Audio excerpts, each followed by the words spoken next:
All right, Coach, congrats. A hard-fought win against a really talented North Florida team, well-coached team. Just overall thoughts on the victory. Yeah, I mean, every game from here on out is going to be tough because it's just like at that point of the year where people know each other and at the same time, like there's, pressure is a privilege, but it's still there. And I think kudos to, UNF. They're a good team, and I think it's so amazing to be in the state of Florida with the amount of competition we have, the midweeks that we can play with that competition. And, it's not going to get any easier as we keep going forward. But really like how our team kept fighting throughout the game. Not one of our best games.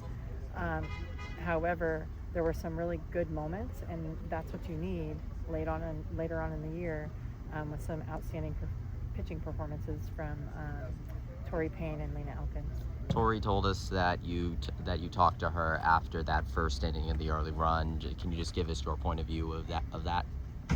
She's so nice. I didn't say very nice things, but I kind of just again, I'm learning about this team that they're a little bit more chippier, and they need to be. And so, I just kind of was very direct.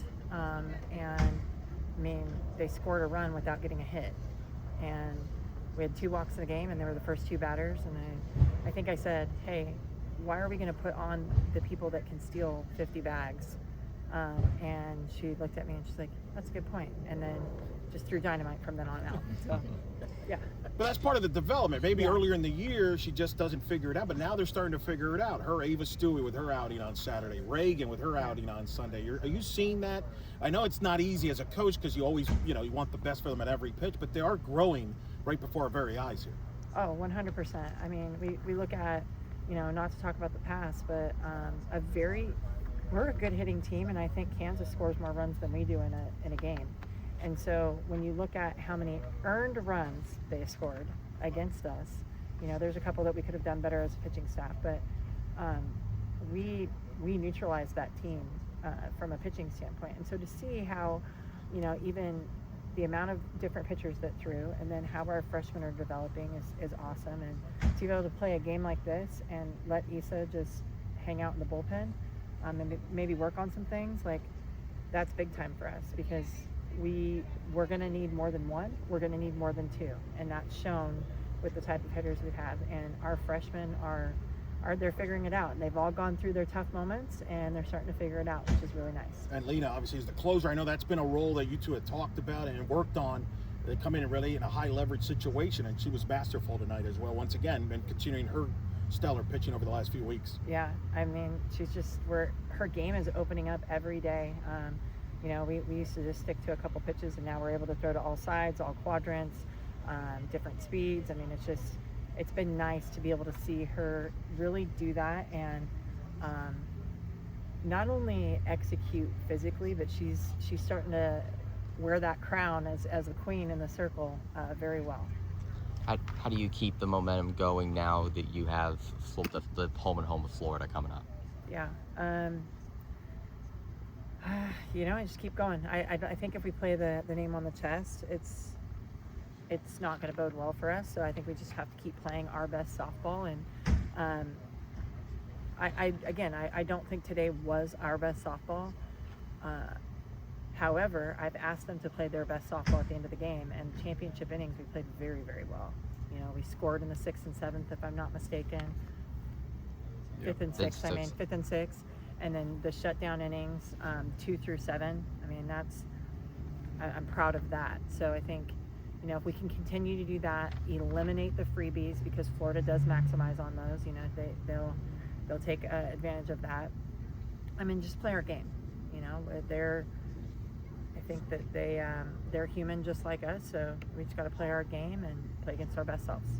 Talk about Zoe. Oh, go ahead. Sorry. Offense off to a slow start, but once they got it, they went out. What did you like about the approach once they started? Yeah. Well, I think that, they started to just calm down. I think what's so tough is approaches can feel like it's handcuffing you a little bit at times. And that's not what it's meant for. Our approach is supposed to free you up.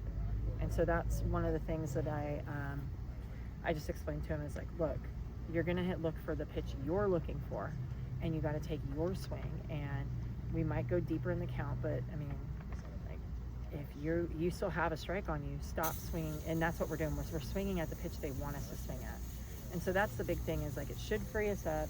It should make us feel like we have more opportunities to do things instead of feeling like I have to do this, I have to do that. So it's, again, we're a very young team. Even we have 2 seniors in the lineup, and a lot of youngsters that are doing stuff at a very high level, and it's a lot to ask for. And then we forget, oh yeah, they're human beings and they're 18 to 22 years old and they're also going to school and they're in the midst of finals. So there's a lot to think about and manage, and so we have to keep that in consideration. But we're never going to allow them to lower the standard, and that was a big message tonight. Zoe and her fit in there. She just looks calm there, gets the RBI hit there in the 6th inning, playing great right field. If you ask her to play center, she could do that. Left field. Just talk about her and her fit here and her contributions. Yeah, I mean, and with Zoe, I still think there's more to come for her, which is so amazing. But I think she's becoming such a student of the game. You see her in the cages all the time on her own, like she's working on her craft, and she's very coachable, very approachable. So I think that's kudos to her, and she's starting to open up and understand, like, you can be vulnerable and show, like, okay, I'm not comfortable with this. Let's work on it, right? You don't have to be this tough guy that has it all the time. No one does. And so I think that's been big for Zoe. But her ability to be able to swing away now has been really nice, and to be able to hit for power, and she's put the ball in the right place, and just extended a single into a double very nicely. And those extension, those what was the word I'm looking for? But the runs, the security runs, Insurance runs. runs. I said it earlier and I forgot about it. But the insurance runs at the end of the game are huge for us, and to be able to do that with our bottom of our lineup is big time. And the bottom of the order contributed. Coco got I thought the momentum changed there with that double there, and she drives in the run with the sac fly. Ray, which she's been doing all year. The bottom of the order, the big bats get a lot of the attention, but the bottom of the order has been just as big of a factor in the success of this offense this year.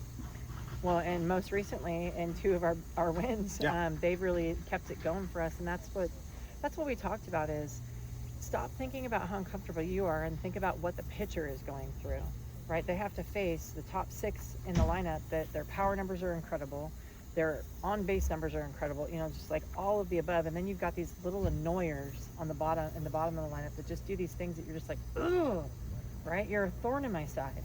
And just how incredibly competitive that can be. And so once they start to really own those roles and embrace them, I still think we've got more to be able to do. But I love how they're starting to, when we do have a slapper up and we've got a runner that's on that can move pretty well, they're starting to dance together, and they're understanding, okay, if this person's going to bunt, I'm going to extend my lead. And when you start to see that happen and they're playing aggressive and loose and aggressively patient, good things will happen.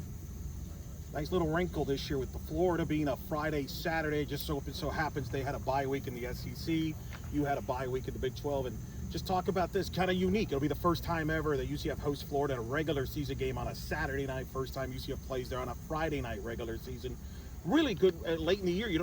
That quality matchups for both sides really benefits. Yeah, and I think it comes at a good time. We're right before our conference tournaments, and it just even matching up. I think maybe that would be more of a super regional matchup, but just to get that exposure, and it's a win-win for both of our teams. But I think that the home and home is something that's kind of mimicked like a baseball, and doing back-to-back days is also something that baseball's done. And so if we can be able to, there's so many things that go into playing at home and then having a away site, and so being able to check all those boxes as programs for both us and Coach Walton up there, it's just, again, we're in a really good position to be able to do that, and hopefully we'll be able to continue to do it as the years come along. Awesome. Congrats, Coach. Thanks, Coach.